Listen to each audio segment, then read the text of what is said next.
श्री गुरु चरण सरोज रज निज मन मुकुर सुधार।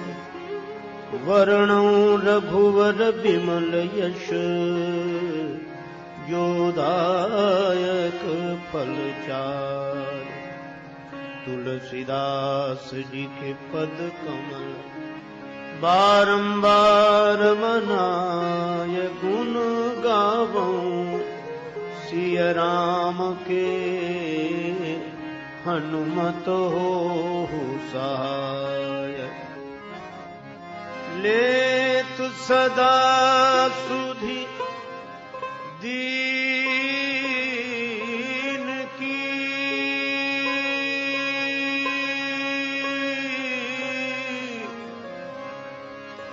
सहज दया के धाम। जननी जनक राजेश के प्रभु श्री सीताराम। श्री सीताराम जी महाराज की जय। श्री हनुमान जी महाराज की जय। श्री गौरी शंकर भगवान की जय। श्री राधा कृष्ण भगवान की जय। श्री तुलसीदास जी महाराज की जय। श्री गुरुदेव भगवान की जय। सब संतन की जय, सब भक्तन की जय। जय जय श्री सीताराम। जय जय श्री राधे श्याम। नमः पार्वती पतये हर हर महादेव।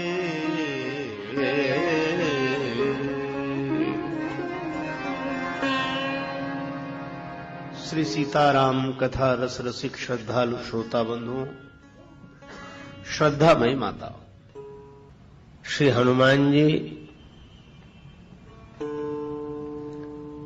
श्री राम कथा श्रवण के परम रसिक श्रोता हैं। श्री राम जी की कथा सुनकर हनुमान जी प्रसन्न होते हैं और हनुमान जी की कथा सुनकर भगवान श्री सीताराम जी प्रसन्न होते हैं। तो अब तक हनुमान जी सुनना चाहते थे इसलिए राम कथा होते थे। इस बार श्री सीताराम जी सुनना चाहते हैं इसलिए हनुमान जी की कथा हो रही है। और यह भी बड़ा सुंदर योग है। गुरुवार के इस पावन दिवस पर यह कथा आरंभ हो रही है और हनुमान जी गुरुदेव के रूप में बहुत प्रभावशाली दिखाई देते हैं। गुरुदेव की भूमिका ही है जो जीवात्मा को परमात्मा से मिला दे और भक्त भगवान को मिलाने का काम श्री हनुमान जी ही करते हैं। तो श्री हनुमान चालीसा की कथा का आरंभ हो, उसके पूर्व बड़े प्रेम से श्री भगवान नाम संकीर्तन मिलजुल कर मस्ती के साथ बोले।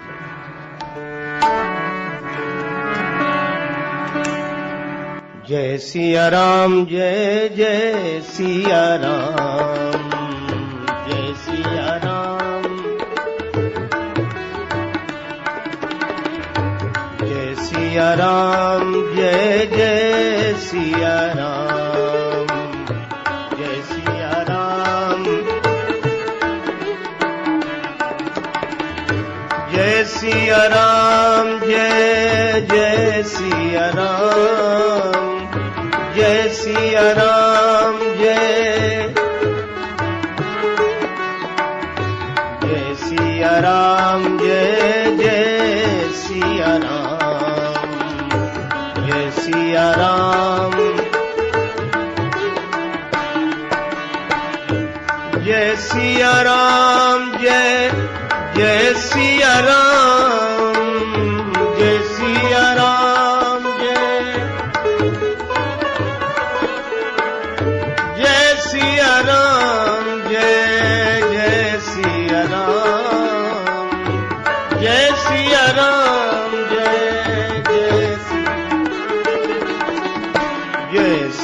राम जय जय सिया राम जय सिया राम जय सिया राम जय जय सिया राम जय सिया राम जय सिया राम जय जय सिया राम जय सिया राम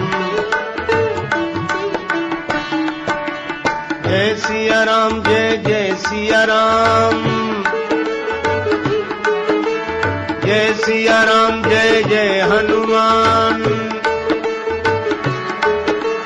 जय हनुमान जय जय हनुमान संकट मोचन कृपा निधान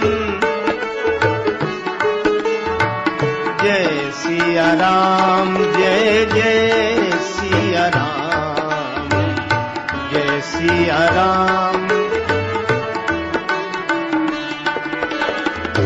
जय सिया राम जय जय सिया राम जय सिया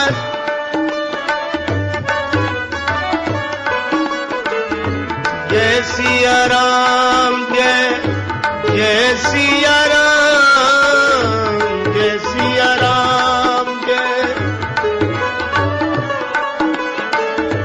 जय सिया राम जय जय सिया राम जय सिया राम जय जय जय सिया राम जय जय सिया राम जय सिया राम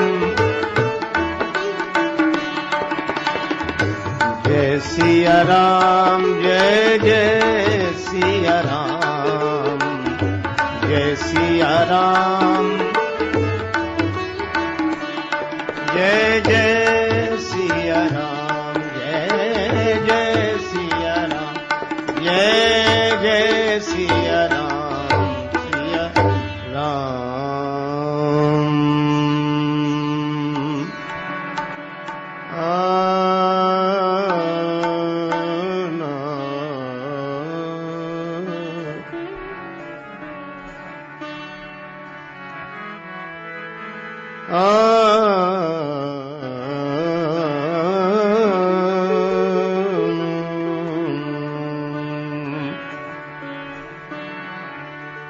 भक्ति जैसो नात नहीं भरत सो भ्रात नहीं सीयसी न मातु तीन लोक काहू ठोर है शबरी सो प्रेम नहीं लक्ष्मण सो नेम नहीं हनुमत सीन सेवा साधु सिर मोर है भारत सो देश नहीं राम सो राजेश नहीं वेद सो संदेश नहीं सुग्रीव सीन दौर है गंग सो न पानी महादेव सो न दानी संत तुलसी की बानी सी न बानी कहूँ और है। श्री तुलसीदास जी महाराज की जय।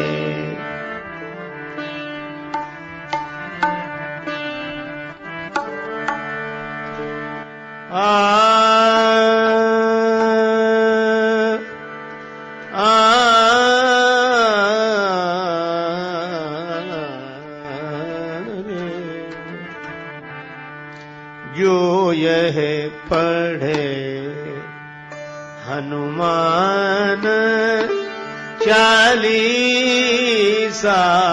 जो यह पढ़े जो यह पढ़े हनुमान चालीसा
साखी गौरी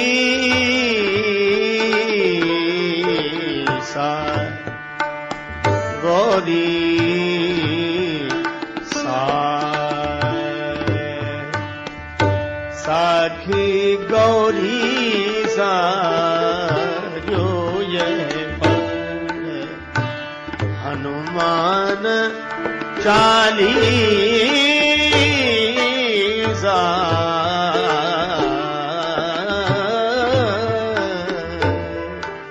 जो यह पढ़े जो यह पढ़े जो यह पढ़े।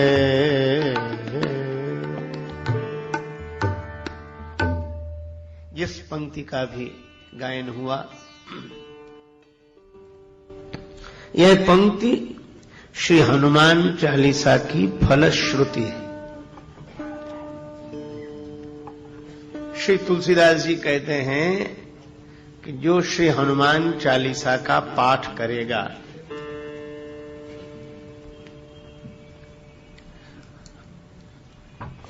उसे सिद्धि प्राप्त होगी।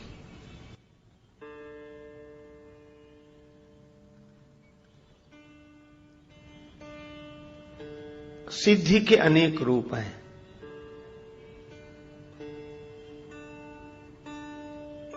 मन की शुभकामनाओं की पूर्ति हो जाना सिद्धि है। मन कामना सिद्धि नर पावा। भक्ति की याचना करते करते भक्त हो जाना सिद्धि है। परमात्मा की प्राप्ति हो जाए तो भक्ति की सिद्धि है, और आत्मानुभूति हो जाए तो ज्ञान की सिद्धि है। जगत में राग न रहे तो वैराग्य की सिद्धि है। शुभ कामनाओं की पूर्ति हो जाए तो यह लौकिक दृष्टि से सिद्धि है। श्री तुलसीदास जी कहते हैं कि किसी भी तरह की सिद्धि हो श्री हनुमान चालीसा के पाठ से अवश्य मिल जाएगी, और इसके साक्षी भगवान शंकर हैं। होए सिद्धि साखी गौरीशा। शंकर भगवान साक्षी क्यों है? जो भाग्य में नहीं होगा क्या वह भी श्री हनुमान चालीसा के पाठ से मिल जाएगा? मिल जाएगा। क्यों? क्योंकि जिनकी कीर्ति का गायन हुआ है इस ग्रंथ में, उन हनुमान जी की महिमा ऐसी है, अघटित घटन सुघट विघटन ऐसी बिरदावली नहीं आने की। घटने वाली घटना को जो टाल दे, न घटे, और नहीं घटने वाली घटना को जो घटा दें, ऐसी शक्ति श्री हनुमान जी की है। इसीलिए जिन्हें साधना की असफलता से सिद्धि न मिली हो, भाग्य में नहीं होने से सिद्धि न मिली हो, वे श्री हनुमान चालीसा का पाठ करें। उन्हें भगवान की कृपा से, हनुमान जी के बल से सिद्धि की प्राप्ति होगी।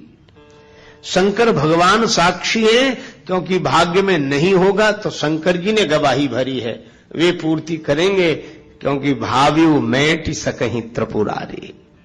इसलिए यह अत्यंत सरल शब्दों में छोटा सा ग्रंथ दिखाई भले ही देता हो, पर इसकी महिमा महान है। जो यह पढ़े हनुमान चालीसा होय सिद्धि साखी गौरीशा। तो जिस ग्रंथ की ऐसी महिमा है, उसी ग्रंथ रत्न का हम लोग इस बार भगवान श्री सीताराम जी की कृपा से चिंतन कर रहे हैं। और यह भी संयोग है, श्री हनुमान चालीसा की कथा का शुभारंभ गुरुवार से, और श्री हनुमान चालीसा का आरंभ भी गुरु वंदना से। श्री गुरु चरण सरोज रज निज मन मुकुर सुधारि वरणो रघुवर विमल यश योदायक फल चारि। और एक बात पर आपने शायद ध्यान न दिया हो, हनुमान चालीसा का आरंभ भी गुरु वंदना से है और हनुमान चालीसा का विश्राम भी गुरु वंदना से है। आरंभ हुआ श्री गुरु चरण सरोज रज और विश्राम हुआ कहां? जय जय जय हनुमान गोसाई कृपा करहु गुरुदेव की नाई। कृपा करहु गुरुदेव की नाई। जय जय जय हनुमान गोसाई कृपा करहु गुरुदेव की नाई। जय जय जय हनुमान गोसाई कृपा करहु देव की नाई। कृपा करहु गुरुदेव की नाई।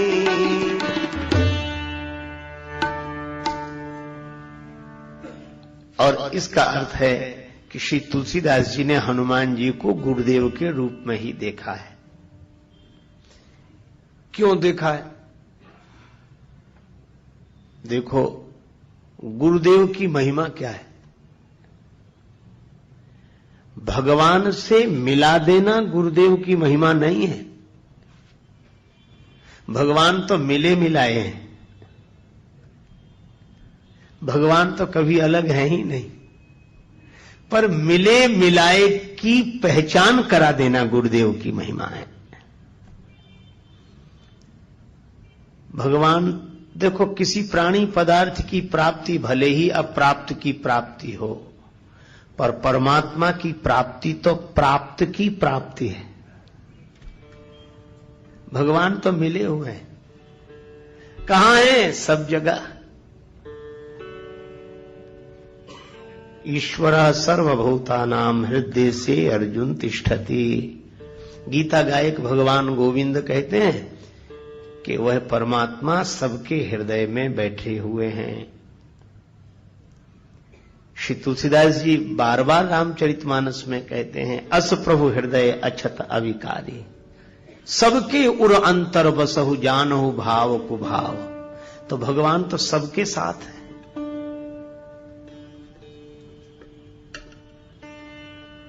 तो जब भगवान मिल ही गए हैं या मिले ही हुए हैं, तो गुरुदेव की आवश्यकता क्यों?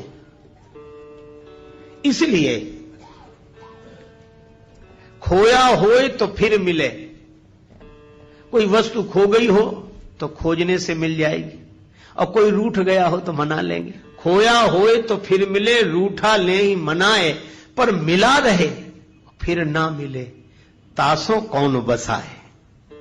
तो जो मिला रहने के बाद भी न मिल रहा हो, मिलकर भी जो अनमिला हो, उससे मिला देने का काम गुरुदेव का है।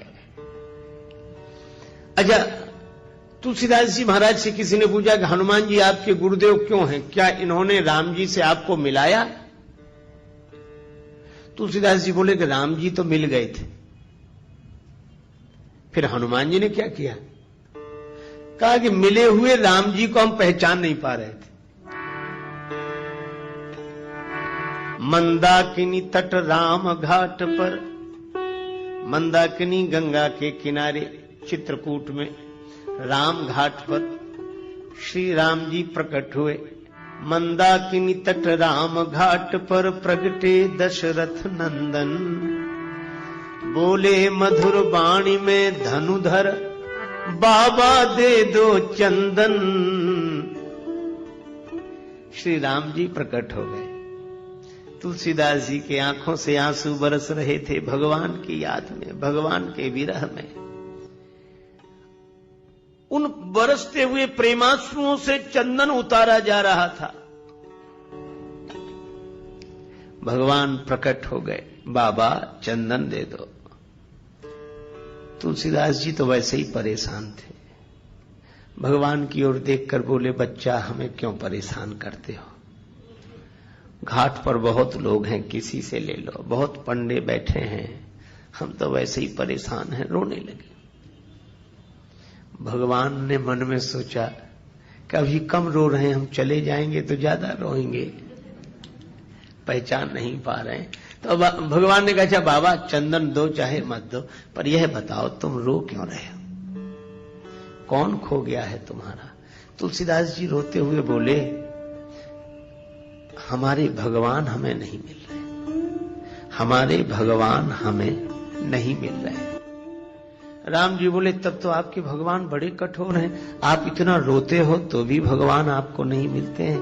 तुलसीदास जी रोने लगे और राम जी के मुख पर हाथ रखते हुए बोले, नहीं बच्चा ऐसा मत कहो, हमारे राम जी तो कृपालु हैं। श्री रामचंद्र कृपालु भज मन हरन भव भय दारुणम। श्री रामचंद्र कृपालु भज मन हरन भव भय दारुणम। श्री राम श्री राम श्री राम श्री राम श्री राम श्री राम। भगवान तो कृपालु हैं, हमारा ही दुर्भाग्य है कि भगवान नहीं मिल रहे हैं। अब बोलो, तुलसीदास जी को भगवान मिले हुए हैं कि नहीं? मिले हैं, पर मुश्किलें होती हैं आसान बड़ी मुश्किल से। मुश्किलें होती हैं आसान बड़ी मुश्किल से। आदमी बनता है इंसान बड़ी मुश्किल से।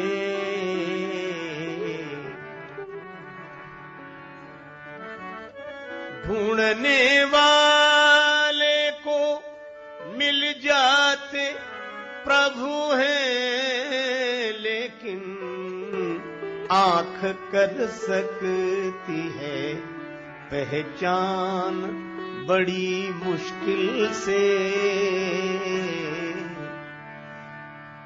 भगवान तो मिले हुए हैं, पर फिर भी जान पहचान नहीं है। तो मिले हुए को बताया किसने? अचानक आवाज सुनाई पड़ी, श्री रघुवीर खड़े हैं सन्मुख, तुलसी तू क्यों रोता? सफल करो द्रग हनुमान जी बोले बनकर तोता। चित्रकूट के घाट पर भई संतन की भीड़, तुलसीदास चंदन घिसे तिलक देत रघुवीर। श्री हनुमान जी तोता बनकर आए। हनुमान जी भी सुखदेव हैं।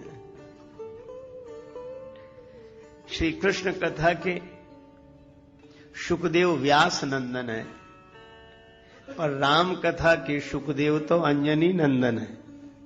हनुमान जी भी तोते के रूप में प्रकट हो गए और तुलसीदास जी से कहा कि राम जी तो सामने ही हैं, जिनके लिए आंसू बहा रहे हो, जिन्हें तुम खोज रहे हो, वो तो तुम्हारे सामने ही हैं। यही गुरुओं का उपदेश रहा है। तभी तो सदगुरुदेव नानक जी कहते हैं, काहे रे बन ढूंढन जाई, सर्व अलेपा सदा एक रस, तो ही संग समाई। काहे रे बन खोजन जाई।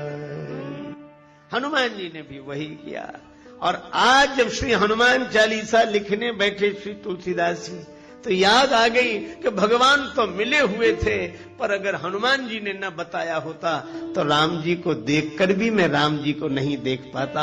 और इसीलिए जब हनुमान जी ने बताया तो राम जी के चरणों में तुलसीदास जी गिर गए। लेकिन मन कबीरदास जी की तरह कह रहा था कि गुरु गोविंद दोऊ खड़े काके लागू पाए, बलिहारी गुरुदेव की जिन गोविंद दिया मिलाए।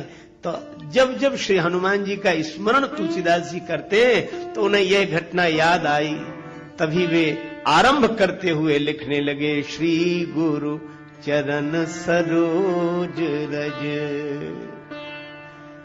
तो हनुमान जी हैं गुरुदेव, उनके चरण हैं कमल, और चरण कमल की जो धूलि है, रज है, वह गुरुदेव के चरण कमलों का पराग है। अच्छा, रज की आवश्यकता पड़ी क्यों? देखो, दूसरे को देखना हो तो आंख ठीक होनी चाहिए, पर अपने आप को देखना हो तो केवल आंख से काम नहीं चलता। आंख तो ठीक हो, पर दर्पण भी साफ सुथरा होना चाहिए। आंख ठीक देख लेती हो, पर दर्पण यदि पवित्र ना हो तो अपने आप को नहीं देखा जा सकता। दर्पण भी साफ सुथरा चाहिए और आंख भी ठीक चाहिए। तो गुरुदेव की चरण रज का काम क्या है? तुलसीदास जी रामचरितमानस के आरंभ में कहते हैं कि गुरुदेव की जो चरण धूलि है, यह अंजन है। गुरुपद रज मृदु मंजुल अंजन, गुरुपद रज मृदु मंजुल।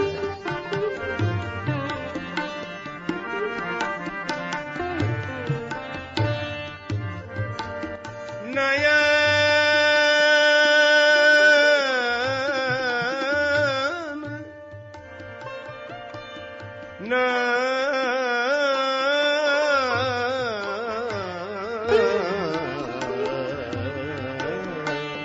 नयन अमीय दृग दोष विभंजन, गुरुपद रज मृदु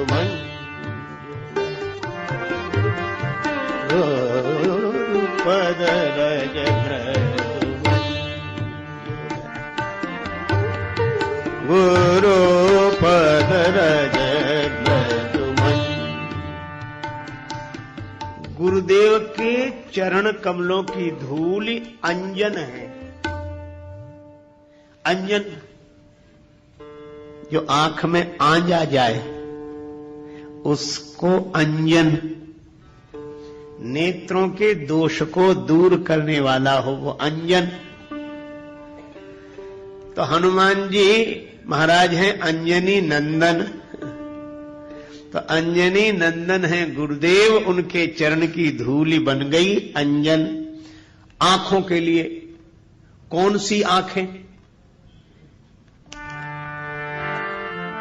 मरमी सजन सुमति कुदारी, ज्ञान विराग नयन उर्गारी।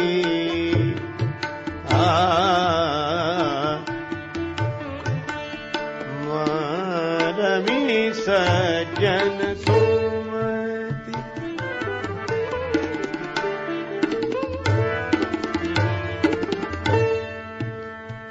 ज्ञान विराग नयन उर्गारी, यह दो आंखें जैसे बाहर की हैं, ऐसे ही दो आंखें भीतर की हैं, ज्ञान और वैराग्य। ज्ञान भी भीतर रहता है और वैराग्य भी भीतर रहता है।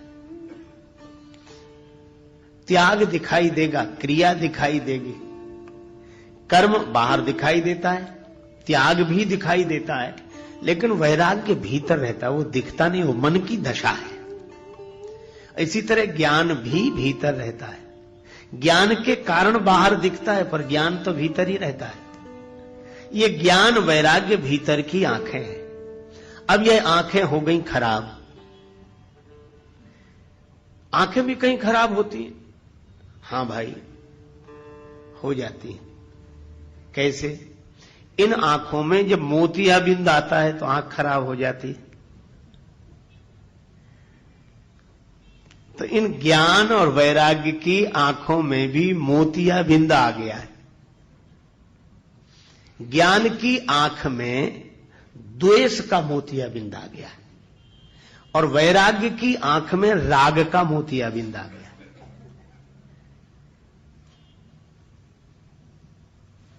कई बार आपने देखा होगा, ज्ञान तो रहता है लेकिन उसके बाद भी दुश्मनी मिटती नहीं।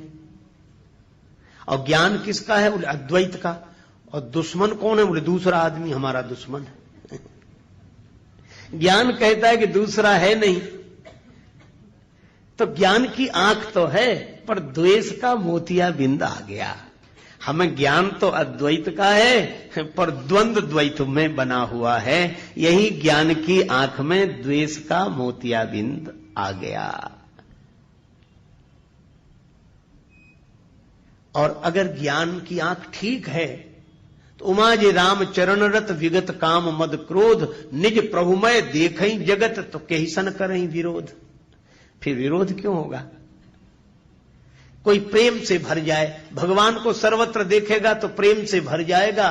करूं में दुश्मनी किससे, कोई दुश्मन हो घर मेरा, मोहब्बत ने नहीं रखी जगह दिल में अदावत की। तो ज्ञान की आंख अगर ठीक ठीक देखे तो झगड़े ही मिट जाएं। पर एक बात है, कई बार यह प्रश्न उठता है कि कैसे ज्ञानी है? ज्ञानी है तो ये द्वंद्व क्यों? तो इसका मतलब यह अज्ञानी है? नहीं नहीं, मैं आपसे कहूं कि जिनके जीवन में द्वंद्व भी दिखाई दे, द्वेष भी दिखाई दे, तो ऐसा नहीं मानना चाहिए कि यह ज्ञानी नहीं है। अरे मोतियाबिंद आ जाए तो यह नहीं मानना चाहिए कि आंख नहीं है। आंख तो है, खराब हो गई है। इसी तरह ज्ञान होने पर भी जिनके जीवन में परस्पर द्वंद्व झगड़े दिखाई दे तो यह समझना चाहिए कि ज्ञान की आंख तो ठीक है, द्वेष का मोतियाबिंद आ गया। आंख तो है, ज्ञान तो है।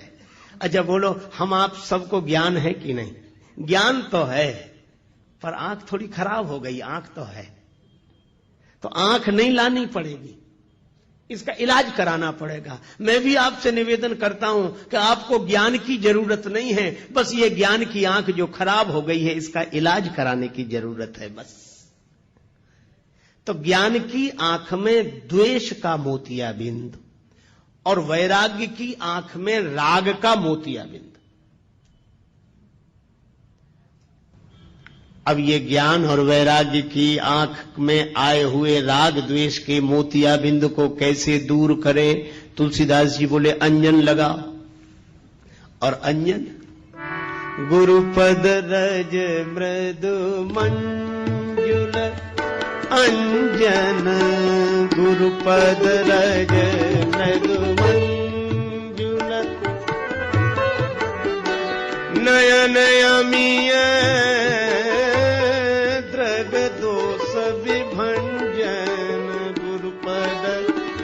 मृदु मंजुल, गुरुपद रज मृदु मंजुल, गुरुपद रज मृदु मृदु मंजुल पद मृदु मंजुल। गुरुदेव की चरण धूलि अंजन है और यह ज्ञान की आंख की बीमारी द्वेष को दूर कर देगी और ज्ञान की आंख को स्वस्थ कर देगी। अच्छा, वैराग्य तो है, पर आप कभी कभी देखते होंगे जो वैराग्यवान है उनमें भी राग दिखाई देता है, तो लोग तुरंत आलोचना करने लगते, काहे कि वैराग्य जब राग है। नहीं भाई, वैराग्य तो है, पर वैराग्य की आंख में ये बीमारी आ गई राग की। तो राग कैसे दूर हो? बस गुरुदेव की शरणागति लो।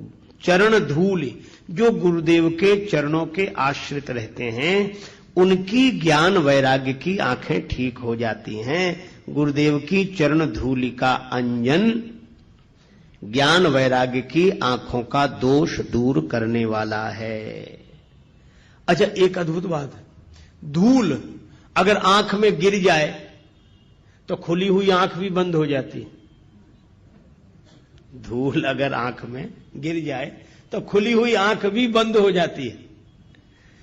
लेकिन अद्भुत बात है, वही धूल जब गुरुजी के चरण से जुड़ जाए तो जो धूल खुली हुई आंख को बंद करने वाली थी, वही जब गुरुदेव के चरण से जुड़ जाती है तो बंद हुई आंख को खोलने वाली बन जाती है। यह गुरुदेव के चरणों की महिमा है। अच्छा, और गंभीरता से सोचें, रज धूल को भी कहते हैं और रजोगुण को भी कहते हैं। रजोगुण का संबंध काम से है। कामेश क्रोधेश रजोगुण समुद्भवः, श्रीमद् भगवद गीता में कहा गया, रजोगुण से काम उत्पन्न होता है। लेकिन वही रज गुरुदेव के चरण से जुड़ जाए। एक आपने उदाहरण सुना होगा, राम जी की चरण रज ही तो अहिल्या चाहती थी, उद्धार हो गया। क्यों? अहिल्या जी का भाव यह था कि रज के कारण ही पतन हुआ है, काम के कारण ही पतन हुआ है। का वही रज जब भोग से जुड़ती है तो पतन का हेतु बन जाती है, और वही रज अर्थात कामना भगवान से जुड़ती है तो उद्धार का हेतु बन जाती है। तो रज वही है, पर गुरुदेव के चरण से जुड़ जाए। अगर हमारी कामना भी हो तो बस यह कामना हो,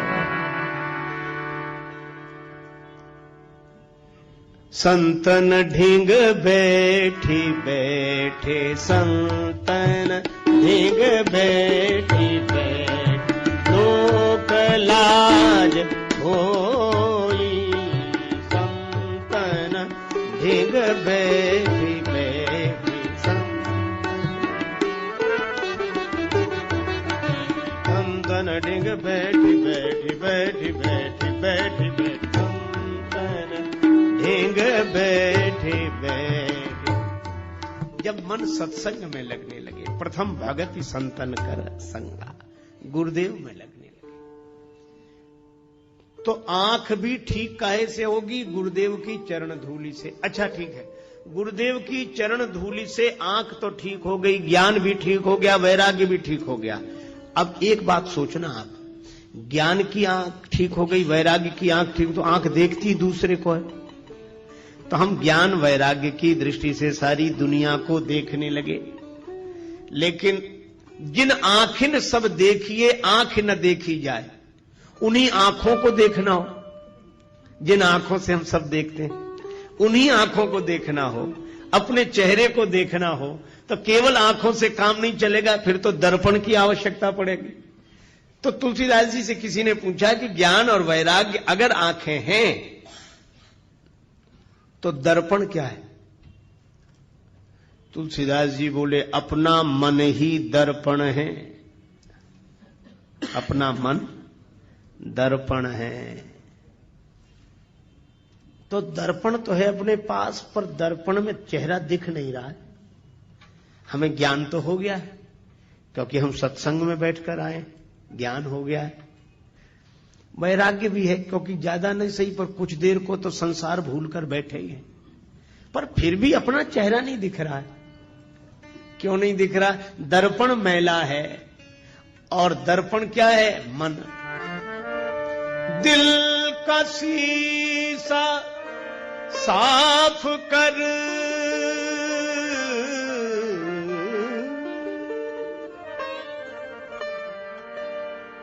दिल का दर्पण साफ कर,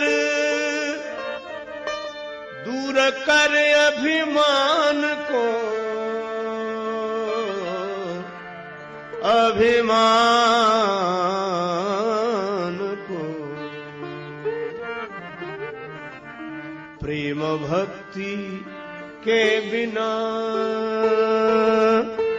प्रेम भक्ति के बिना नहीं नाथ के मन भाएगा, सोई परम पद पावेगा, सोई परम पद पावेगा। जो भजे हरि को सदा, जो भजे हरि को सदा,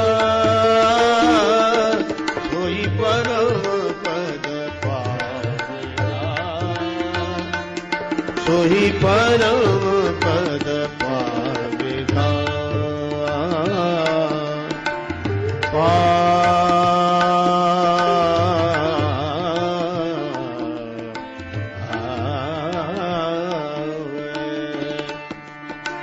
परम पद पावेगा, सोही परम पद पावेगा।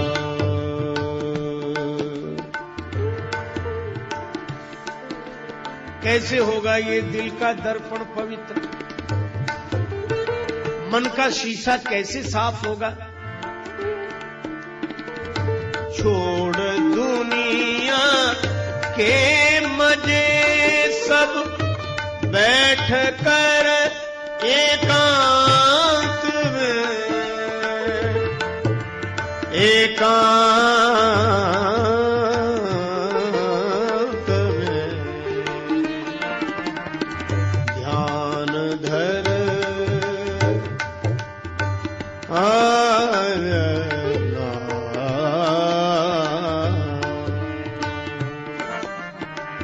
ध्यान धर गुरु के चरण का, ध्यान धर गुरु के चरण का, तो प्रभु मिल जाएगा, सोई परम पद पावेगा,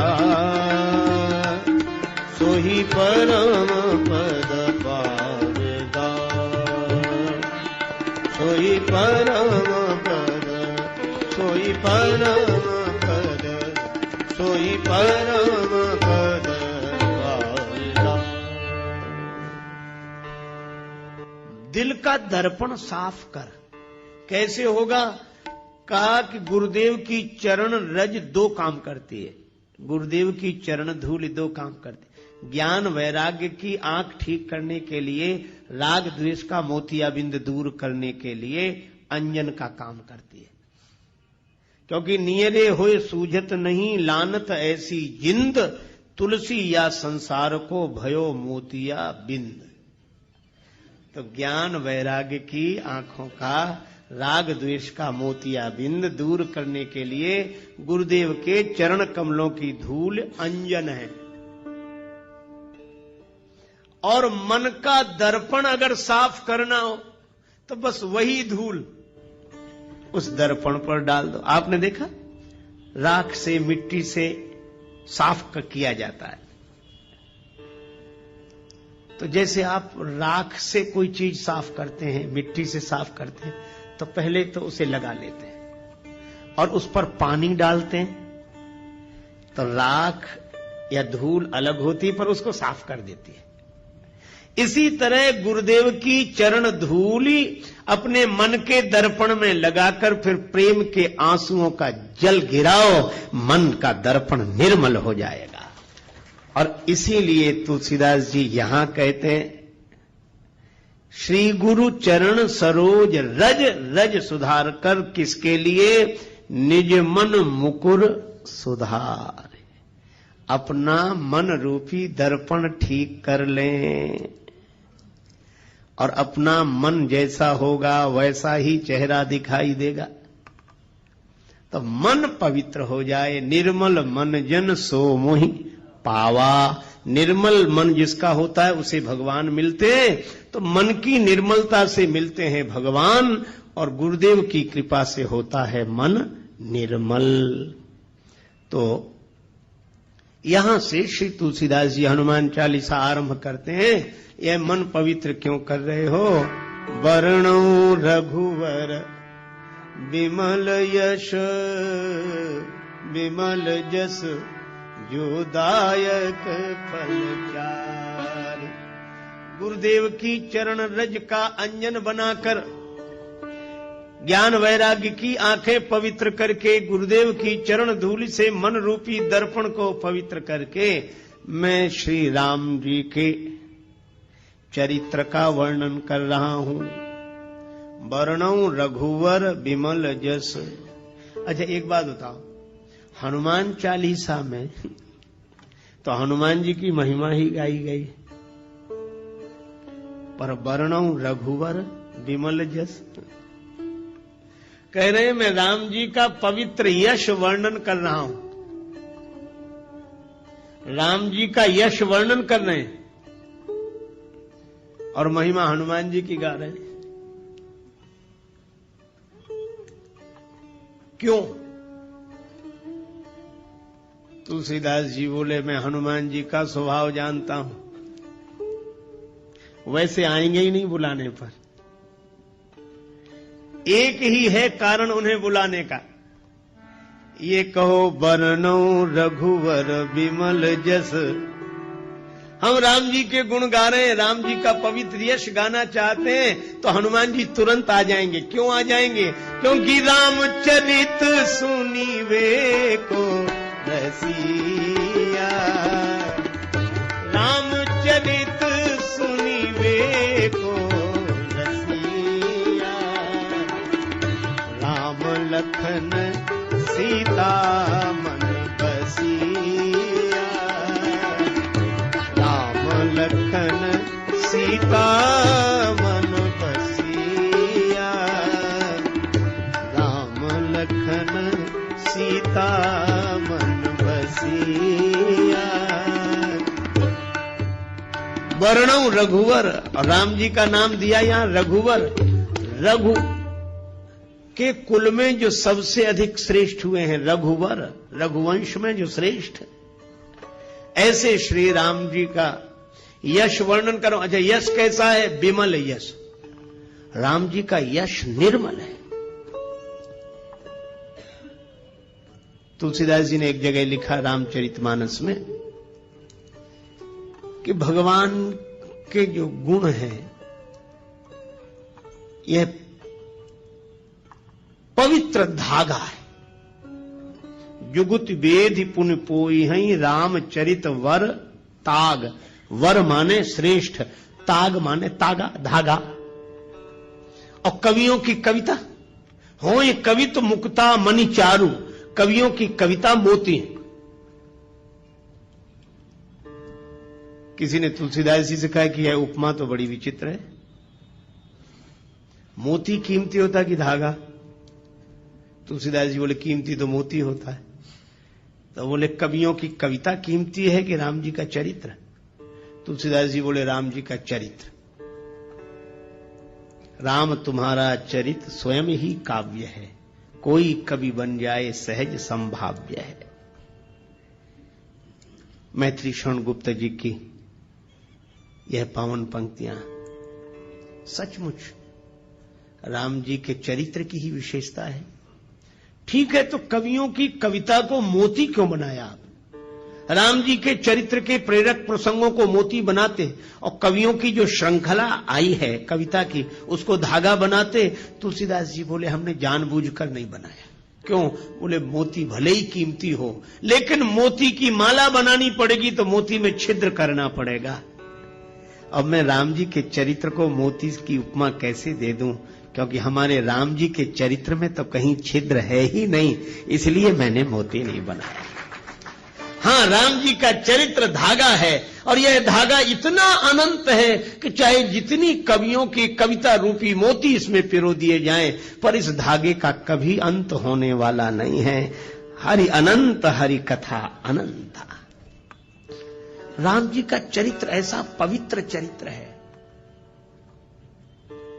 तुलना नहीं करनी चाहिए, कोबड़ छोट कहत अपराध हो। पर राम जी अपने आप में अद्वितीय हैं। निरुपम न उपमा आन, राम समान राम निगम कहें। भगवान श्री राम से गुरुदेव विश्वामित्र जी ने कहा कि राघवेंद्र, इस शिला को चरण छुलाओ, इसका उद्धार होगा। चरण कमल रज चाहते कृपा करो रघुवीर। राम जी ने कहा, गुरुदेव आपके आगे, आप तो हमारे भी गुरु जी हैं, आप चरण छुला दें। गुरु जी बोले, बात बड़े छोटे की नहीं है, मैं तुम्हारा गुरु हूं, मेरी बड़ी महिमा है, तुमसे भी बड़ी महिमा है, लेकिन अपने अपने विभाग की बात होती है।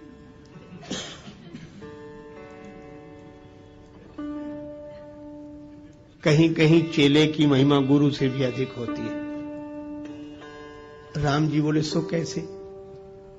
आपने तो मुझे भी ज्ञान दिया है। बोले, बात ज्ञान की नहीं है राम, सुनो। क्या? कहा कि अहिल्या का जो पतन हुआ है, यह भ्रमवश इंद्र को गौतम के रूप में स्वीकार करने से चरित्र से पतन हुआ, चरित्र चला गया, और चरित्र से जो गिर गया हो उसका उद्धार कौन करे? तब गुरु जी ने कहा कि चरित्र से जो गिर गया उसका उद्धार उसकी चरण धूलि कर सकती है जो चरित्र से कभी न गिरा हो। और राम इस दृष्टि से देखें तो एकमात्र तुम ही हो और कोई नहीं है। क्यों? मन में विकार आ जाता है, पर हम ज्ञान वैराग्य विचार के बल पर संभल जाते हैं। पर राम, तुम तो ऐसे हो कि मुझे अतिशय प्रतीत मन केरी, जागृत की कौन कहे, जही सपलिहु पर नारी नहेरी। ऐसा विमल चरित्र, पवित्र चरित्र तो केवल श्री राम का है। राम, तुम्हारे जैसा कोई चरित्रशील नहीं, इसीलिए मैं कहता हूं कि जो चरित्र से गिर गया है उसका उद्धार होगा तो तुम्हारे जैसे चरित्रशील की चरण धूलि से ही होगा। इसलिए चरण कमल रज चाहती कृपा करहु रघुवीर। राम जी जैसा निर्मल चरित्र, पवित्र चरित्र दूसरा नहीं। अरे औरों की बात जाने दो। रावण गया कुंभकर्ण के पास, कुंभकर्ण ने पूछा, क्या बात है लंकापति, बहुत उदास दिखाई दे रहे हो, तुम चिंतित आज दशानन क्यों? रावण बोला, हर ली हमने मिथिलेश कुमारी, हमने सीता जी का हरण कर लिया। तुम चिंतित आज दशानन क्यों, हर ली हमने मिथिलेश कुमारी। कुंभकर्ण बोला, अधिकार किया तुमने उन पर? रावण बोला, लखती ही नहीं वह और हमारी, वे हमारी ओर देखती तक नहीं। तब तुम एक काम करते, क्या महात्मा बन गए, उनका हरण कर लाए, तो राम जी का रूप बनाकर परमात्मा बनकर अधिकार पा लेते। नकली ही तो बनना था। रावण बोला कि बड़ी कठिनाई है। क्या? तब राघव ही न बने तुम क्यों? कुंभकर्ण ने पूछा। रावण ने उत्तर दिया, इसमें हमको भय भैरव भारी, जब राघव रूप लगा बनने, तब मातु समान लगी पर नारे। जब मैं राम जी का चिंतन करने लगा तो मेरे मन से वासना चली गई। ऐसा पवित्र चरित्र है राम का। विश्वामित्र जी ने कहा कि राम, चरित्र की दृष्टि से जो पवित्रता तुम्हारे अवतार में है वह अन्यत्र दुर्लभ है, इसलिए मैं तुम्हारा गुरुजी हूं, पर अहिल्या का उद्धार तो तुम्हारी ही चरण धूलि से होगा। ऐसा राम जी का वर्णौ रघुवर विमल यश, ऐसा पवित्र चंद्र। देखो, चंद्र कितना भी ऊंचा रहे पर फिर भी कलंक है, कलंक लगा है चंद्र में, घटता बढ़ता रहता है। लेकिन हमारे रामचंद्र ऐसे चंद्र हैं जो निष्कलंक चंद्र हैं, जिनमें घटने बढ़ने की घटना नहीं होती, सदा एक रस निर्मल पवित्र चंद्र श्री रामचंद्र हैं। तुलसीदास जी कहते हैं, ऐसे राम जी का यश वर्णन कर रहा हूं। कैसा है यश का? वर्णौ रघुबर विमल यश। राम जी का चरित्र विमल है। अच्छा, तो ये मन को क्यों सुधार रहे हो? निज मन मुकुर सुधार। कहा कि पवित्र चरित्र का वर्णन पवित्र मन से ही किया जा सकता है। सो न हो ये बिनु विमल मति मोहि मति बल अति थोर। तो ये पवित्र मन हो जाए, तो कैसे होगा? बोले पहले मन पवित्र हुआ, श्री गुरु चरण सरोज रज निज मन मुकुर सुधारी, बरनऊं रघुवर विमल जस। मैं राम जी के पवित्र यश का वर्णन करना चाहता हूं, इसलिए श्री हनुमान जी मेरा मन निर्मल कर दो। किसी ने पूछा क्यों करना चाहे तो क्या फायदा है? आजकल तो बड़ी कठिनाई है, बिना फायदे के आदमी कुछ करता ही नहीं है। किसी से कहो भजन करो, करें तो क्या फायदा?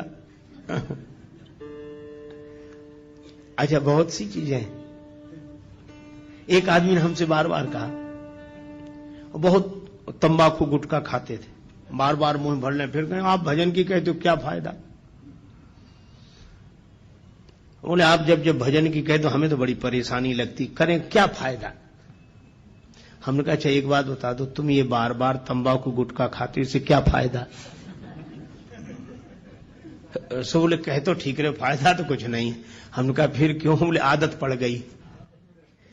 तो हमने कहा कि बिना फायदे के ये खा सकते हो, बिना फायदे की सोचे ये सड़ी गली चीज खा सकते हो, तो क्या भगवान का भजन बिना फायदे की सोचे नहीं कर सकते हो? छोड़ो फायदे की मत सोचो, तुम तो भजन करो, और जिस दिन इसमें रस आ जाएगा उस दिन फायदे की नहीं सोचोगे, भजन किए बिना रहा नहीं जाएगा। लेकिन इसका यह अर्थ नहीं कि फायदा होगा नहीं, जरूर होगा, लेकिन फायदे की तरफ मन मत ले जाओ। तुलसीदास जी से किसी ने पूछा कि आप राम जी का विमल यश गा रहे हैं, क्या फायदा, क्या मिलेगा? तुलसीदास जी बोले क्या नहीं मिलेगा? जो दायक फल चार, ये चार फल प्रदान करेगा, धर्म अर्थ काम और मोक्ष। राम जी का चरित्र गाने वाला, देखो जब व्यक्ति बोलता है ना, दिमाग से बोलता है, कोई बात कहता विचार दिमाग से, लेकिन जब कोई गीत गाता है तो दिल से। ये गीत हृदय के अधिक समीप है, विचार बुद्धि के समीप है। तो जब कोई गाता है तो हृदय से। और मैं आपसे कहूं कि राम जी का गुण कोई हृदय से गाएगा, और जब हृदय राम जी के गुणों से भरा हुआ होगा, ऐसे आदमी के द्वारा अधर्म कभी हो ही नहीं सकता। जब होगा धर्म ही होगा। तो यह राम कथा का गाना और सुनना व्यक्ति को धर्म से जोड़ता है।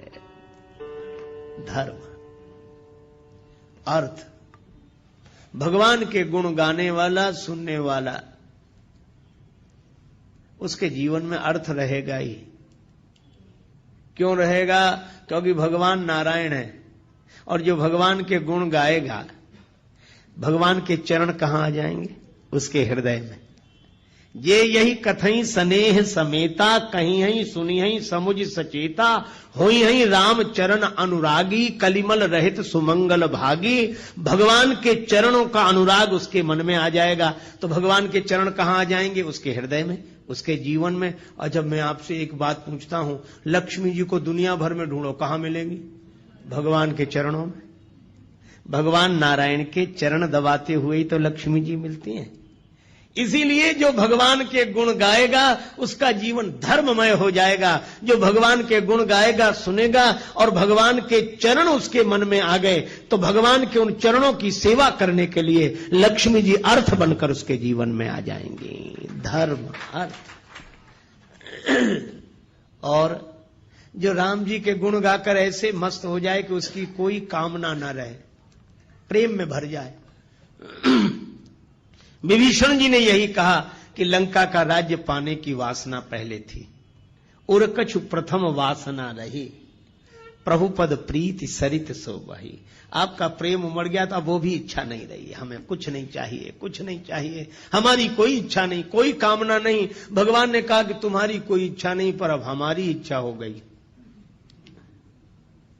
तुम निष्काम हो गए तो हम सकाम हो गए। अब हमारे मन में इच्छा है। यद्यपि सखा तव इच्छा नाही, मोर दरस अमोघ जग माही। तो भगवान के मन में भक्त की इच्छा पूर्ण करने की इच्छा हो जाए तो उसकी कौन सी कामना ऐसी होगी जो पूरी ना हो जाए? वह पूर्ण काम हो जाएगा। इसलिए धर्म अर्थ काम, और जो भगवान के अनुराग में डूब गया है उसे जगत का राग बांध नहीं सकता। इसलिए मोक्ष तो उसको सहज प्राप्त हो गया। वर्णौ रघुवर विमल जस जो दायक फल चार। यह हनुमान चालीसा के दोहे का आशय।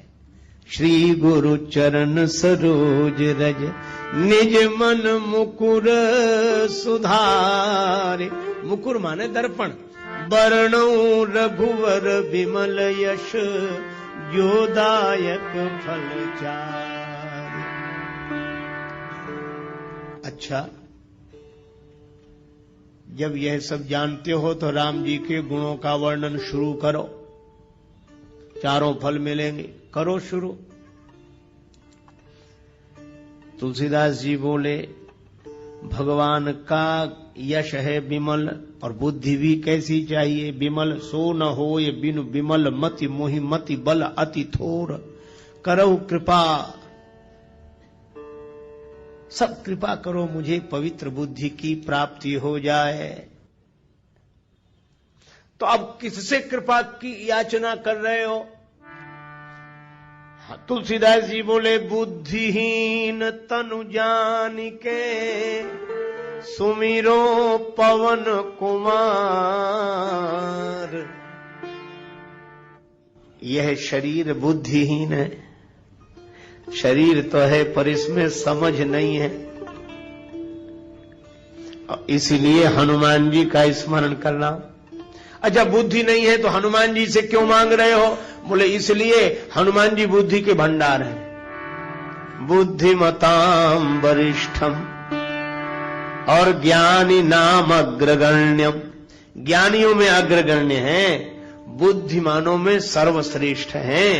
तो जो बुद्धि के भंडार हैं, जो जिस चीज का भंडार हो उससे वही चीज मांगी जाती।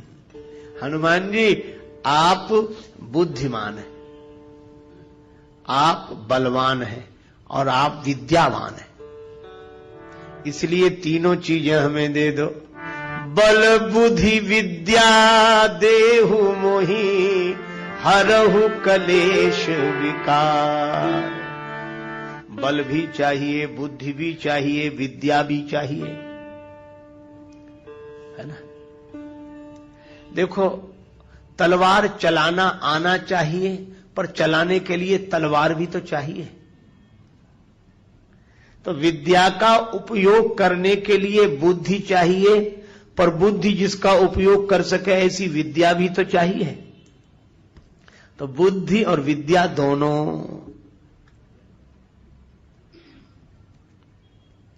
लेकिन बल भी तो चाहिए। बुद्धि का प्रयोग सही समय पर कर सकें वैसी ताकत भी चाहिए, बल। और या यूं कहो कि बुद्धि बल के साथ बहुत आवश्यक है। बिना बुद्धि के बल लगाना ठीक नहीं है। बल का प्रयोग बिना अकल के करना ठीक नहीं। एक महात्मा कहते थे कि बल के साथ बुद्धि का प्रयोग अवश्य करो। क्यों? यदि बिना बुद्धि के बल का प्रयोग कर दिया तो दो ही जगह जाएंगे, या सेंट्रल जेल में या अस्पताल में। अकल नहीं लगाई और ताकत लगा दी, और इतने बड़े से लड़ गए जिसकी बराबरी के हम नहीं थे। लड़ गए और पिट गए तो अस्पताल में, और बिना अकल लगाए लड़ गए और दूसरे को ज्यादा सता दिया, पकड़े गए तो जेल में। इसीलिए बुद्धि का प्रयोग बल के साथ अवश्य करें। और यही कारण है हनुमान जी जीत गए, राक्षस हार गए। बल तो राक्षसों में भी बहुत है और बल हनुमान जी में भी बहुत है, लेकिन हनुमान जी में बल के साथ बुद्धि है, पर इन राक्षसों में बल तो बहुत था पर बल के साथ बुद्धि नहीं थी। बुद्धि होती तो बल होने के बाद भी क्या यह दुर्दशा होती जो हुई? इसीलिए बल के साथ बुद्धि, और बुद्धि बल दोनों हो पर विद्या हो। विद्या की परिभाषा क्या? स विद्या या विमुक्तये, विद्या क्या? जो व्यक्ति के मन को अज्ञान के बंधन से मुक्त कर दे, उसका नाम है विद्या। विद्या मिल गई, इसकी पहचान विद्या ददाति विनयम। विनम्रता आ जाए तो समझ लो विद्या जीवन में आ गई है। और बरसहि जलद भूमि नियराए, जथा नवहि बुध विद्या पाए। तो हनुमान जी में विद्या है, इसीलिए वे विनम्र हैं। सदा नीचे बैठे मिलते हैं राम जी के चरणों में, हमेशा विद्या है। बल बुद्धि विद्या देहो मोहि। तो हनुमान जी से तुलसीदास जी प्रार्थना कर रहे हैं, आप बल के भंडार हैं, आप बुद्धि के भंडार हैं, आप विद्या के भंडार हैं, तो इन तीनों को दे दो। बल बुद्धि विद्या देहु मोहि, हरहु कलेश विकार।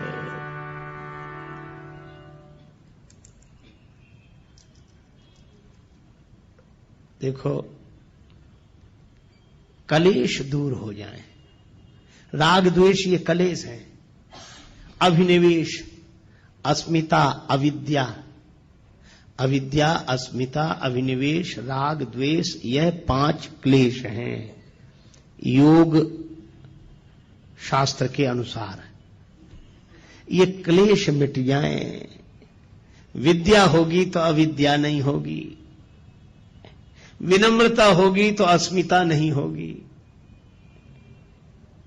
वैराग्य होगा तो अभिनिवेश नहीं होगा, और ज्ञान वैराग्य जब होंगे तो न राग होगा न द्वेष होगा। ये 5 क्लेश मिट जाएं।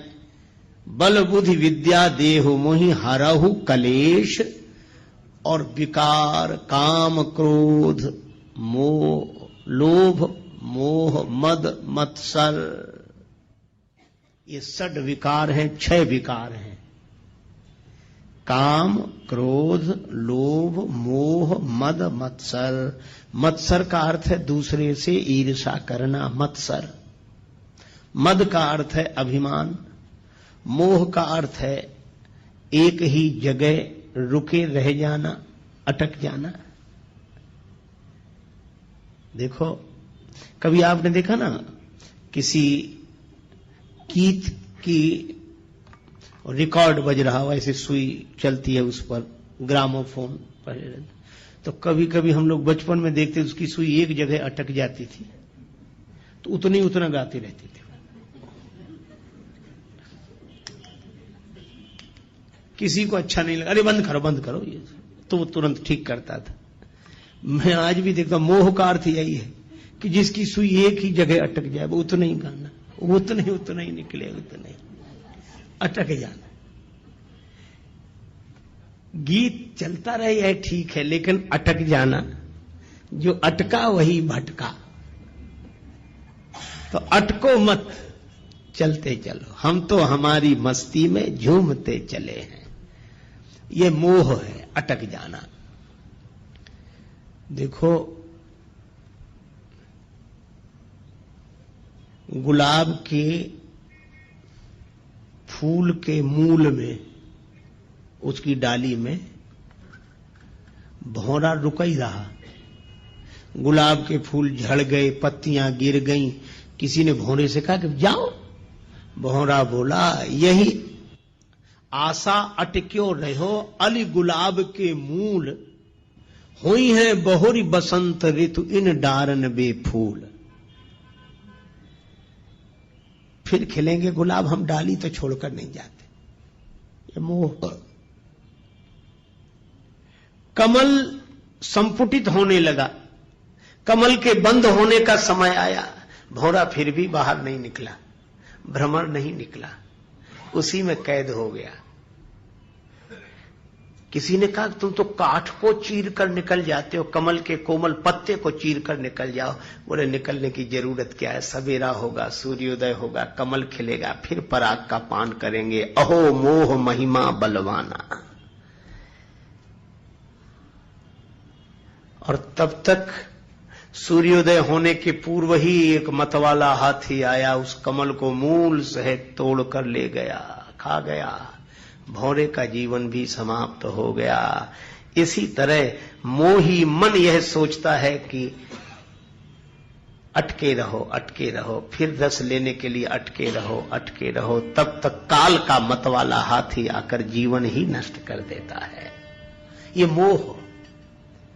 मत्सर दूसरे से ईर्षा, मद माने अभिमान। जो मिला है, देखो अभिमान कब आता है, मिली हुई चीजों पर ध्यान जाता है तो अभिमान आता है, मिली हुई विशेषताओं पर ध्यान जाता है तो अभिमान आता है, और देने वाले पर जब ध्यान जाता है तो अभिमान चला जाता है, फिर भगवान दिखाई देते हैं, अभिमान नहीं। मद, मत्सर, दूसरे से ईर्षा, अपनी तरफ कम ध्यान, दूसरे की तरफ ज्यादा। अपना दुख उतना दुख नहीं है जितना कि दूसरे का सुख नहीं देखा जा रहा है। मत्सर, मोह, मद। और इसी तरह काम, क्रोध, लोभ, चार। ये काम, क्रोध, लोभ, मोह, चार, मद, मत्सर, ये 6 विकार हैं। लोभ है, जो मिला है वह छूटे नहीं कभी, यह लोभ है। अच्छा देखो, लोभ और लालच में अंतर है। दूसरे का मिल जाए ये लालच है, लेकिन लोभी कौन, बोले दूसरे का मिले चाहे न मिले पर हमारा न जाए, ये लोभ है। काम, कोई ना कोई इच्छा बनी ही रहे, कभी शांति से नहीं बैठ पाते।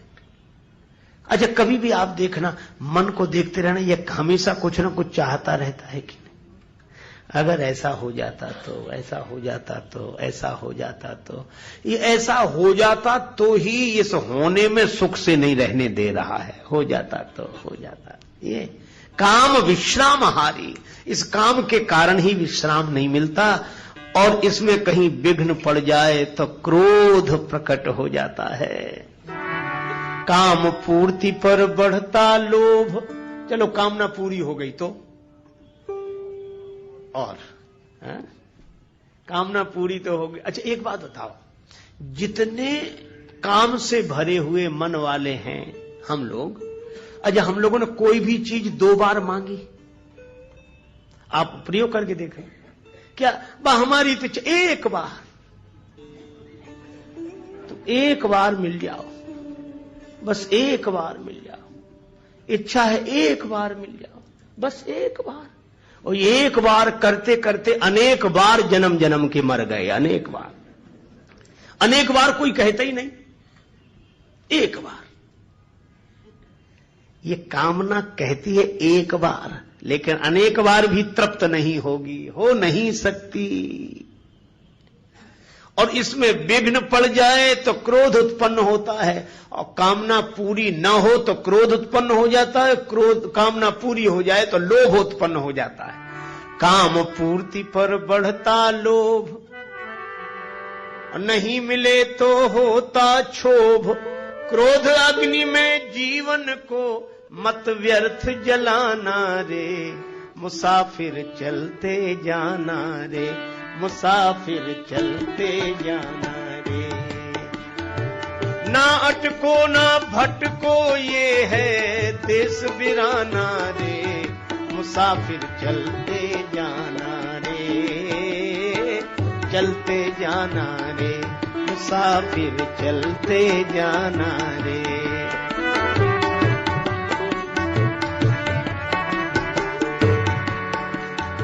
लेकिन अब एक कठिनाई है, हम आपको जो समझा रहे हैं पहली बार नहीं समझा रहे हैं, और आप भी पहली बार नहीं समझ रहे हैं। सब आप भी वही समझे हुए हैं और हम भी वही समझे हुए हैं, पर जब मौका आता है तो ये समझ काम देती है। आपकी तो देती होगी, हमारी तो नहीं देती। लेकिन अभी तो समझ ठीक है, पर भगवान की माया इतनी विकट है, ये माया तेरी बहुत कठिन है राम, ये माया तेरी बहुत कठिन है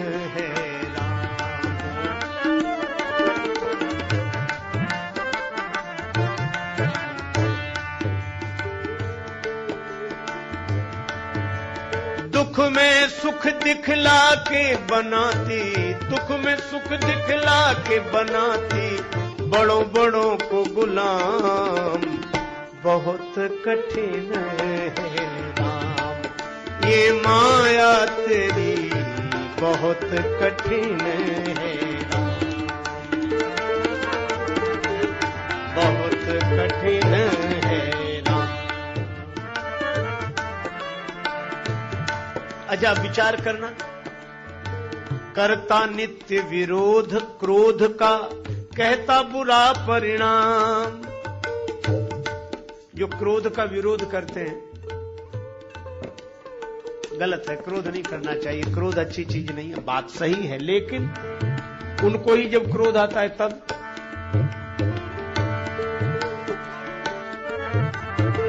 होता क्रोधित स्वयं तो होती वाणी बिना लगाम, ये माया तेरी बहुत कठिन है राम, ये माया तेरी बहुत कठिन है राम,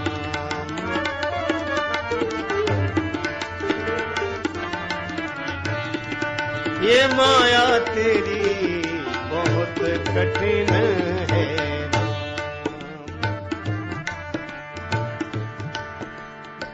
रक्त मांस हड्डी के ढेर पर मढ़ा हुआ है चाम, रक्त मांस हड्डी के ढेर पर चढ़ा हुआ है चाम, सभी जानते हैं, लेकिन देख उसी की सुंदरता, देख उसी की सुंदरता, हो जाती नींद हराम, ये माया तेरी बहुत कठिन है राम, ये माया तेरी बहुत कठिन है राम,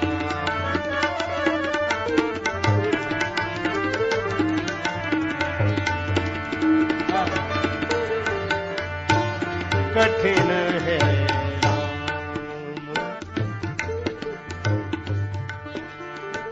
मृत्यु देखता है औरों की रोज सवेरे शाम, भवन बनाता ऐसे जैसे हरदम यहाँ मुकाम, ये माया तेरी बहुत कठिन है राम, ये माया तेरी बहुत कठिन है,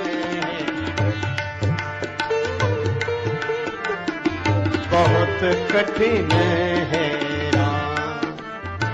राजेश्वर प्रभु तुम करुणा निधि, मायापति है नाम, राजेश्वर प्रभु तुम करुणा निधि, मायापति है नाम।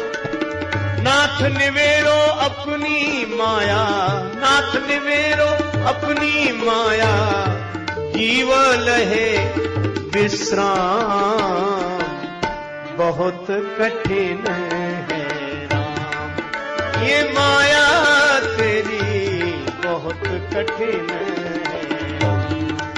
ये माया तेरी बहुत कठिन है, ये माया तेरी बहुत कठिन है राम। इसलिए जानने के बाद भी जिसके कुप्रभाव से हम मुक्त ना हो पाए, जिस वजह से उसी का नाम माया है। सो दासी रघुवीर के समझे मिथ्या सोपी, हम समझ गए कि मिथ्या है, तीन काल में नहीं है, पर छूट न राम कृपा बिन नाथ कहूं पद रोप। कागभूषण जी कहते हैं गरुड़ जी मेरा अनुभव है, निज अनुभव अब काऊं खगेसा, बिनु हरि भजन न जाहि कलेशा। इन क्लेशों से विकारों से मुक्त होना पुरुषार्थ का परिणाम नहीं है, प्रसाद का परिणाम है, किसी का कृपा प्रसाद का परिणाम है। इसीलिए तुलसीदास जी कहते हैं कि मैं जानता हूं कि ये क्लेश है और ये विकार हैं, पर जानकर भी मैं इनसे मुक्त नहीं हो पा रहा हूं। इसलिए दीन होकर हनुमान जी महाराज मैं आपकी शरण में आया हूं, इसलिए आप कृपा करो। क्या बोले, इन क्लेश और विकारों से मैं तो मुक्त नहीं हो पा रहा हूं, पर आप बल बुद्धि विद्या देहु मोहि। लेकिन ये बल बुद्धि विद्या मिलने के बाद भी ऐसा ना हो कि जीवन वैसा ही बना रहे, तो और क्या करें? कहरहु कलेश विकार, हमारे क्लेशों को और विकारों को दूर करें। ऐसी तुलसीदास जी ने प्रार्थना की हनुमान जी से, हरहु कलेश विकार। और उसके बाद आरंभ करते हुए कहा, जय हनुमान ज्ञान गुण सागर, जय कपीश तिहु लोक उजागर, राम दूत अतुलित बलधामा, अंजनी पुत्र पवन सुत नामा। जय हनुमान ज्ञान गुण सागर, जय हनुमान ज्ञान गुण सागर, जय कपीश तिहु लोक उजागर, राम दूत अतुलित बलधामा, अंजनी पुत्र पवन सुत नामा। जय हनुमान हनुमान,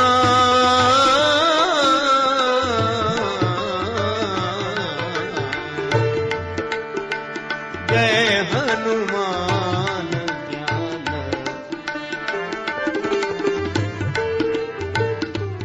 श्री हनुमान चालीसा का आरंभ करते हुए गोस्वामी जी कहते हैं, जय हनुमान ज्ञान गुण सागर, जय कपीश तिहु लोक उजागर।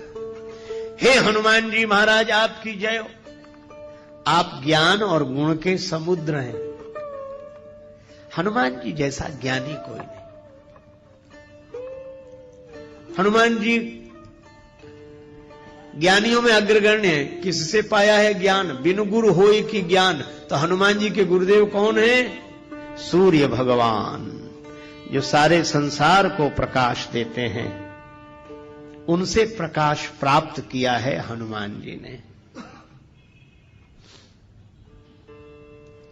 हनुमान जी थोड़े बड़े हुए, विद्या अर्जन के लिए गुरुदेव की शरण में जाना था, तो सूर्य भगवान के पास गए। सूर्य भगवान से प्रार्थना की, गुरुदेव मैं आपसे विद्या पढ़ने के लिए आया हूं, मुझे पढ़ाइए, विद्या दान दीजिए, कृपा करके गुरुदेव विद्या दान दें, विद्या दान दें, मैं आपकी शरण में हूं। संकेत यह मिला कि ज्ञान प्राप्त करने के लिए गुरुदेव की शरण में जाना चाहिए। गुरु कृपा से ही ज्ञान फलीभूत होता है, बिनु गुरु होय कि ज्ञान। गीता में भगवान श्री कृष्ण कहते हैं, तद विद्धि प्रणिपातेन परिप्रश्नेन सेव्यः उपदेक्ष्यन्ति ते ज्ञानम ज्ञानिनस् तत्वदर्शिनः। तद विद्धि, तद माने उसको, विद्धि माने जानने के लिए, तद विद्धि प्रणिपातेन, गुरुदेव की शरण में, अनुभवी पुरुषों की शरण में जाके प्रणिपात करे, दंडवत करे, लकड़ी की तरह सीधे होकर गिर जाना। दंडवत, डंडा बिल्कुल सीधा होता है। हम और जगह टेढ़े रहें, पर कम से कम गुरुजी के तो आगे सीधे रहें। वहां तो टेढ़ापन छोड़ना है। सांप भी सब जगह टेढ़ा रहता है, पर बिल में प्रवेश करता है तो सीधा होकर प्रवेश कर पाता। इसलिए प्रणिपातेन, फिर परिप्रश्नेन, पहले प्रणाम, क्योंकि श्रद्धावान लभते ज्ञानम, फिर उचित प्रश्नों का प्रयोग करें, गुरुदेव से प्रार्थना करें, अपनी जिज्ञासा रखें। परिप्रश्नेन सेव्या, उसके बाद उपदेक्ष्यन्ति ते ज्ञानम, उनके द्वारा ज्ञान का उपदेश होता है। किनके द्वारा? ज्ञानिनस् तत्वदर्शिनः, तत्वदर्शी पुरुषों के द्वारा ज्ञान मिलता है। गूढ़ौ तत्व न साधु दुरावही, आरत अधिकारी यह पावही। तो हनुमान जी के चरित्र से यह शिक्षा लेनी चाहिए कि ज्ञान पाना हो तो गुरुदेव की शरण में जरूर जाए। किसी ने कहा कि पुस्तक से ही ज्ञान मिल जाए तो गुरुजी बनाने की जरूरत है, गुरुजी के पास जाने की जरूरत है। गुरुजी जो बताएंगे वह तो किताब में भी लिखा हुआ है। देखो, मैं आपसे निवेदन करूं, आप बिल्कुल ठीक कह रहे हैं, पुस्तक में वही लिखा है जो गुरुजी बताएंगे, या यूं कहो कि गुरुओं ने पहले से जो बताया है वही पुस्तक में लिखा है। लेकिन फिर भी पुस्तक कभी उस तक नहीं पहुंचा सकती। पुस्तक केवल पुस्तक है, पुश करती है, धक्का देती है उस दिशा में, पुस्तक है, पुस्तक नहीं। अच्छा, जैसे एक उदाहरण की बात आप देखो, किताब में लिखा है आपको मुंबई शहर से कहीं किसी दूसरे शहर में रेलगाड़ी से यात्रा करनी है, और रेलगाड़ियों का वर्णन जिस किताब में है वो रेलवे टाइम टेबल आपके हाथ लग गया है ना। अब उसमें सभी रेलगाड़ियों का वर्णन है, उसमें सभी रेलगाड़ियां हैं और उसमें कोई भी रेलगाड़ी नहीं, हो ही नहीं सकती उसमें रेलगाड़ी है ही नहीं। लेकिन जिसमें रेलगाड़ी है नहीं, पता रेलगाड़ी का उसी से लगता है जिसमें नहीं है। और कोई सोचे कि किताब मिल गई है, अब रेल पकड़ने की क्या जरूरत, सब रेलें हैं इसमें।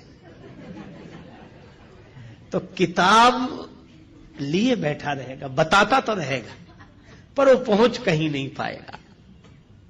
पर उस किताब को लेकर जो यात्रा कर चुका हो उससे पूछो तो वह सही जगह का पता बताएगा। उस स्टेशन से यह गाड़ी मिलेगी, ऐसे टिकट लेना पड़ेगा, ऐसे बैठना पड़ेगा।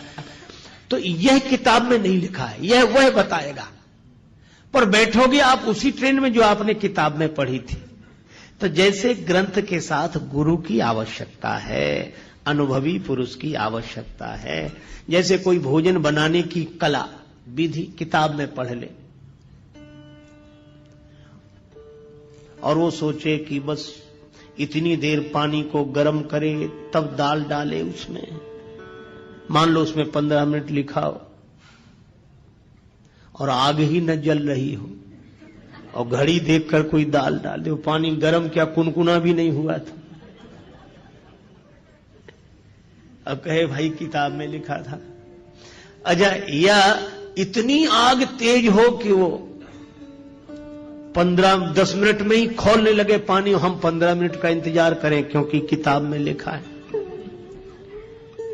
इसीलिए अनुभवी की आवश्यकता है। बिन गुरु होय कि ज्ञान, ज्ञान की होय विराग बिन। ग्रंथों का मर्म समझने के लिए भी गुरुजनों की शरण में जाना चाहिए। यह परंपरा है और यह परंपरा अनुभवी पुरुषों की है। ये कोई नासमझ लोगों की बनाई हुई व्यवस्था नहीं है। अच्छा, वैसे भी देखो, मैं ब्रह्म हूं यह पढ़कर जान लेने के बाद भी जब तक गुरुदेव के द्वारा नहीं सुनते कि तत्त्वमसि त्वं ब्रह्म हो, तब तक वह ब्रह्मानुभूति होती नहीं है। इसलिए हमारे गुरुदेव भगवान कहते थे, जब तक आत्म लखे नहीं कोई सुखी न होई, और बिन सदगुरु के लखा न जावे भेष पंथ हो कोई। बिन गुरु होई कि ज्ञान हो नहीं सकता। इसीलिए हनुमान जी के चरित्र से यह शिक्षा लेनी चाहिए कि हनुमान जी तो इतने बड़े ज्ञानी,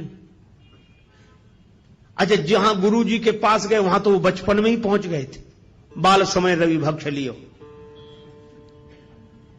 लेकिन हनुमान जी जानते हैं कि वह एक छलांग थी, और जीवन में जो घटता है वो किसी छलांग से नहीं, उसकी व्यवस्था है, उसके आधार पर परंपरा का पालन करना चाहिए, परंपरा नहीं तोड़नी चाहिए। हनुमान जी सोचते वो बचपना था, पर व्यवस्था तो यह है। इसीलिए वे सूर्य भगवान की शरण में गए और विधिवत प्रार्थना की कि मैं आपका शिष्य होना चाहता हूं, मुझे मंत्र दो, मुझे ज्ञान दो, मैं आपका शिष्य हूं, बनना चाहता हूं। सूर्य भगवान ने सोचा कि केवल मंत्र देना होता तब तो कोई बात नहीं, पर ये तो पढ़ने के लिए रहेगा। सूर्य भगवान ने सोचा कि इस बालक को पहले भी कभी देखा है, कौन है ये? अरे याद आया, ये वही है जो बचपन में एक बार आया था। सूर्य भगवान ने सोचा ऐसे विद्यार्थी को पास रखना ठीक नहीं है, पढ़ते पढ़ते कब भूख लगावे। तब तो उतनी दूर थे, तो छलांग लगा के आ गया, यहां तो गुरु जी सामने ही रहेंगे। सूर्य भगवान ने सोचा कि देखो, मन में सोचा ऐसे विद्यार्थी को पास रखना ठीक नहीं है। तो बोले ऐसा है कि हम चलते फिरते गुरु जी हैं, एक जगह तो रहते नहीं, कल कहीं थे, आज कहीं, और उसके बाद फिर कहीं। तो पढ़ो तो ऐसे गुरु जी के पास रहकर पढ़ो जो एक जगह रहते हो, तो तुम भी वहीं रहो और उनके आश्रम में रहो, पढ़ो। अब हमारे साथ कैसे, हम तो सुबह कहीं और शाम कहीं और दोपहर कहीं और रात कहीं, कोई ठिकाना तो है नहीं।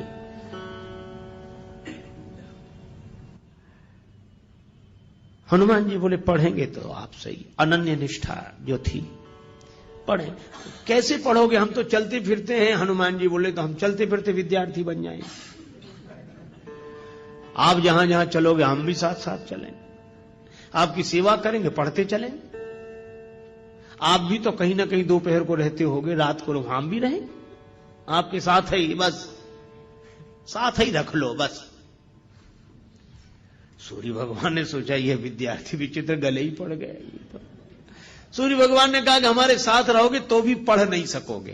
क्यों? हमारे पीछे पीछे चलोगे तो हमारी पीठ तुम्हारी तरफ होगी, और हमारे आगे आगे चलोगे तो तुम्हारी पीठ हमारी तरफ होगी, तो पढ़ाई कैसे होगी? गुरु शिष्य तो आमने सामने बैठे तब ना पढ़ाई हो।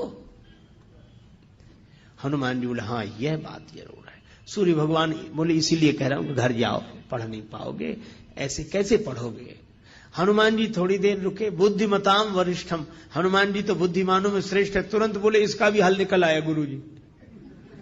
सूर्य भगवान बोले इसका क्या हल है? हनुमान जी बोले हम आपके आगे उल्टे उल्टे चलेंगे, किसी की पीठ किसी की तरफ, आपके आगे उल्टे चलेंगे। सूर्य भगवान बोले वाह, अभी तो पढ़ाई शुरू नहीं हुई, गुरुजी के आगे ही उल्टे चलोगे, फिर पढ़ने से फायदा ही क्या है? काहे को पढ़ रहे कि गुरुजी के आगे ही उल्टे चलेंगे? अच्छा निश्चय है यह तो कि हम तो आगे आपके आगे ही उल्टे चलेंगे, फिर पढ़ने का लाभ क्या, प्रयोजन क्या? हनुमान जी ने हाथ जोड़कर कहा गुरुदेव यही तो मैं कह रहा हूं कि अगर गुरुदेव का ज्ञान पाकर भी वैसे ही चलते रहे जैसे पहले चल रहे थे तो पढ़ने का प्रयोजन ही क्या है? गुरुदेव से ज्ञान पाकर तो फिर उलटकर चलना चाहिए, जैसे पहले चलते थे वैसे नहीं, अब उलटकर चलो। गई सो गई अब राख रही को, बीत गई सो बीत जान दो अब ही बना लो काम। जो गया सो गया, उसके लिए कुछ मत सोचो।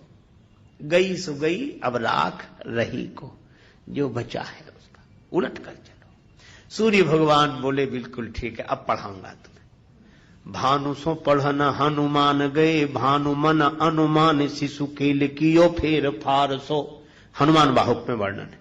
भानु सो पढ़न हनुमान गए, भानु मन अनुमान, सूर्य भगवान ने मन में अनुमान करके शिशु केल, बालकों के खेल की तरह फेर फार सब अदल बदल कर दिया। कैसे? बोले पाछले पगन गम मगन गगन मग क्रम को न भ्रम कपि बालक बिहार सो। पाछले पगनी, पीछे पल चलते हुए चरणों से हनुमान जी सूर्य भगवान के सामने, एक तो गुरुदेव सूर्य भगवान जैसे तेजस्वी सूर्य भगवान, और उनसे विद्या अर्जन करना, और उनके सामने उन्हीं के चेहरे को देखते हुए पीछे चलते रहे। सूर्य भगवान ने कहा कि अद्भुत हो, देख रहे हो हमारी तरफ और चल रहे हो जगत की तरफ। बोले बस यही है, हम चलें भले ही जगत की तरफ, पर दृष्टि में तो गुरुदेव और गुरुदेव का ज्ञान रहना चाहिए, यही जीवन की सार्थकता है। तो जिन्होंने सूर्य भगवान से ज्ञान प्राप्त किया हो वे ज्ञान के सागर हैं। जय हनुमान ज्ञान गुण सागर। अच्छा, अब गुणों की बात सुनो। गुणों के साथ सबसे बड़ी यह समस्या है कि किसी भी प्राणी में, यह प्रकृति का नियम है, सब गुण इकट्ठे रह नहीं सकते, होते ही नहीं। एक सज्जन एक गीत गाते थे, एक विधाता एक ईश्वर ही निर्दोष रहा, बाकी सब में कोई न कोई दोष रहा। हम सब में दोष है, ये बात अलग है कि हमें हमारे दोष का होश न हो, और होश उन्हें नहीं होता जो मदहोश होते हैं, पर दोष तो होते हैं। क्यों होते हैं? क्योंकि सृष्टि बनाई ऐसी गई, जड़ चेतन गुण दोषमय विश्व कीन्ह करता। अच्छा चलो, दो गुणों का उदाहरण दें। दो गुणों का आप एक साथ निर्वाह नहीं कर सकते। सत्य बोलना गुण है, और शीलवान होना गुण है। किसी को बुरा ना लगे, ऐसी बात मत कहो कि खराब लग जाए, किसी का दिल मत दुखाओ। और इसीलिए आपने देखा होगा, जैसे ये शील आता है ना कि किसी का दिल मत दुखाओ, ऐसा आदमी सत्य बोल नहीं पाता। जानता तो है लेकिन दूसरे को बुरा लग जाएगा। अरे नहीं ठीक, आप ठीक कह रहे हैं, देखेंगे हम, फिर सोच लेंगे हाँ हाँ ठीक है हाँ, अब अभी नहीं, फिर कर लेंगे बात। सच्ची बात नहीं कह पा रहा।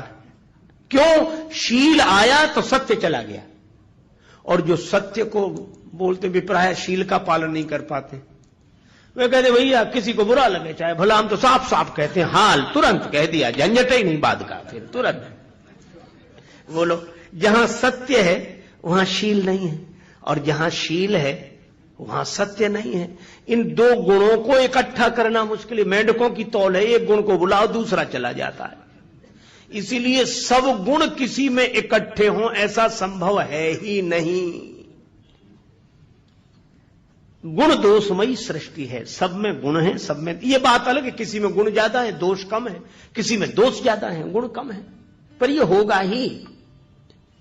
पर हनुमान जी में दोष नहीं है, गुण ही गुण है। तो यह प्रकृति के में तो यह अपवाद है, कारण है। हनुमान जी को उनका आशीर्वाद मिला है जो प्रकृति से ऊपर है।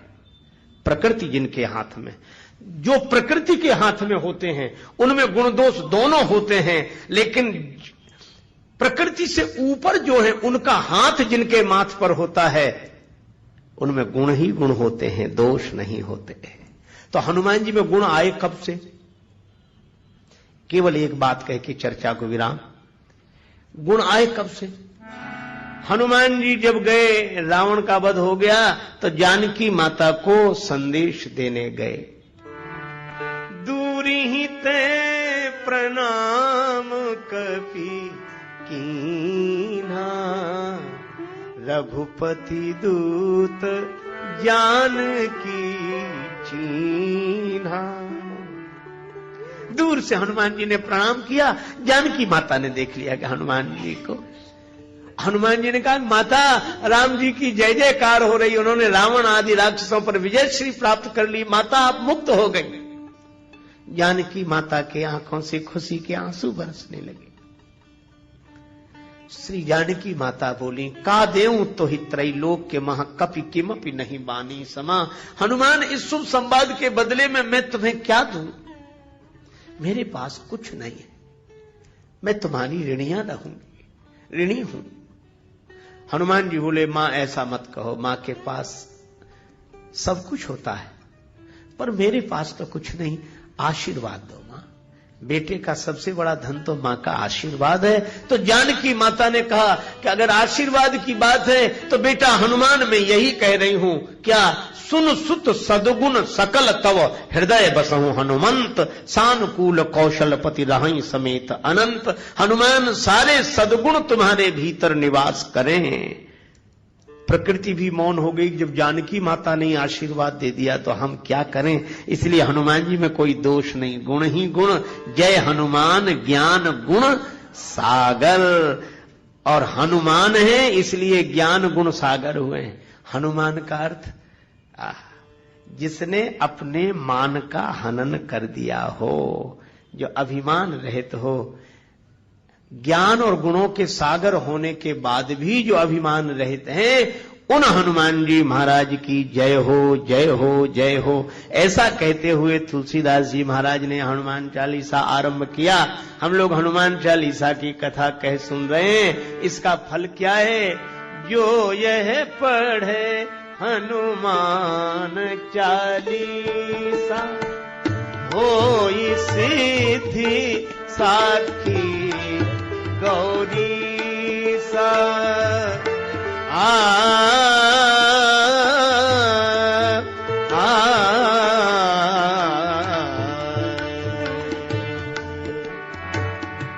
जय सिया राम, जय जय सिया राम, जय सिया राम,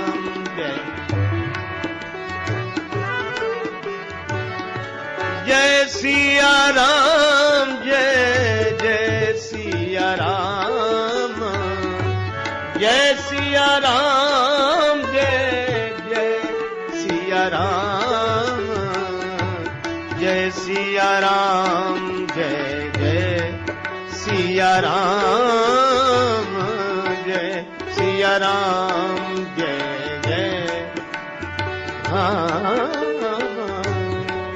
सिया राम, जय जय सिया राम, जय सिया राम, जय जय राम, जय जय राम, जय जय।